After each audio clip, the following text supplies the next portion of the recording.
Hi, everybody. I'm Charlene Shirk. I'm your host of Digital Champions. We're happy to have you here today. And today we're going to be talking to Jill Parkinson with Neat Digital. We're so excited to have her here today. Jill, thanks so much for joining us. Absolutely. Thanks for having me. So tell us a little bit about your company. I mean, everybody has their elevator pitch, but what do you want folks to know about what you do and what you can offer? Yeah, so at Neat Digital, it's myself as well as some subcontractors, and I focus on two channels, programmatic and direct media. Direct could mean anything you can buy from a publisher, like a podcast ad or some kind of high impact banner, that kind of thing. And then programmatic just meaning anything from connected TV to display banners. And what is the problem that when your clients come to you that they need you to solve for them?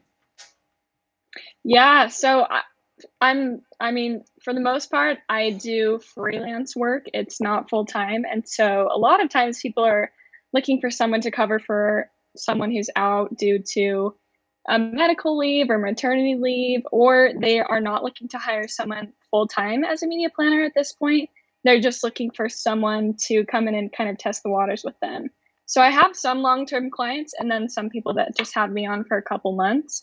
And that's kind of the benefit of hiring a freelancer. And let's talk a little bit about what you see in terms of what you do in your platforms. What do you see for the next 2 years? You know, gosh, we can't even look at 5 or 10 years in this kind of industry. What do you see changing that people should be aware of, at least just say in the next 2 years? Yeah, I would say big changes that are coming would include attribution changes. We've already seen that quite a bit with social media.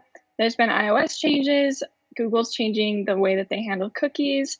So I would just say tracking across the board will be a big change that's coming on. Another change would definitely be kind of a shift in spend. We're seeing, spend possibly pull away from maybe like Facebook. I mean, we had that Facebook outage yesterday. It was interesting. And I've seen a lot of traffic today just as I was looking at some freelance job listings. For TikTok, I've seen a lot of postings lately for programmatic as well. So it will be interesting to see, are people shifting their money away from social media and maybe towards something like connected TV? And that's why I was going to ask you, with that foresight that you have, what are you telling your clients to do to prepare for that? Yeah, great question. I would say testing, programmatic, kind of depending on the client, has been really big just because that opens, a realm of possibilities that one social media channel might not have.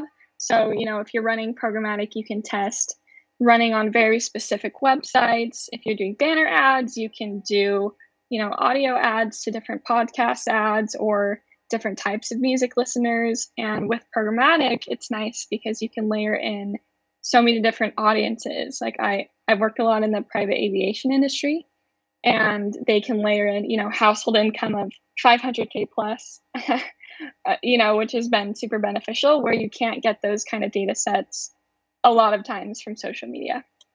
And so based on that, you seemed a little excited about some of these changes, things that you should be doing, like with audio ads and things like that. So what's exciting you about these changes? And then what's concerning you about these? Because change can be good and some change cannot be good.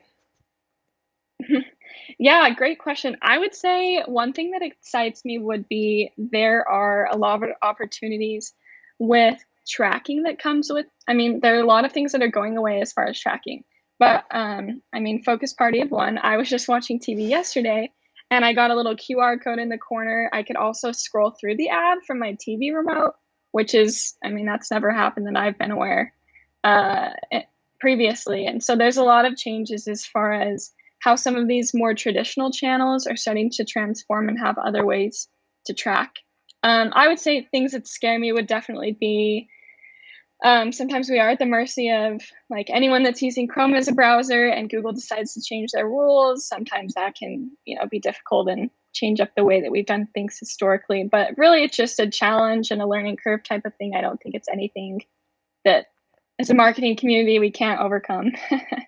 All right, I'm going to ask you a completely random question as we close out. You're in Las Vegas. What's your best tourist tip to anybody heading your direction? Ooh, okay. I have not done this personally, but it's been on my list for quite a while. There is a restaurant in the dark, and it's completely pitch black, and all the waiters and waitresses wear night vision goggles. So that's on my list. I shouldn't recommend it because I haven't been yet, but But one that's day I'm looking to interesting. go. Yeah. Well, you are very inquisitive and creative. We can tell in your business and in your restaurant suggestions. Well, thanks so much, Thank Jill, for you. joining us today. It's been a pleasure. Absolutely. Thanks for having me. All right, thanks so much. see And ya. again, that was Jill Parkinson with Neat Digital, and you can check all her information out. We're going to have it posted for you on dailyadbrief.com. And thank you so much for joining us today on Digital Champions, and we will see you next time.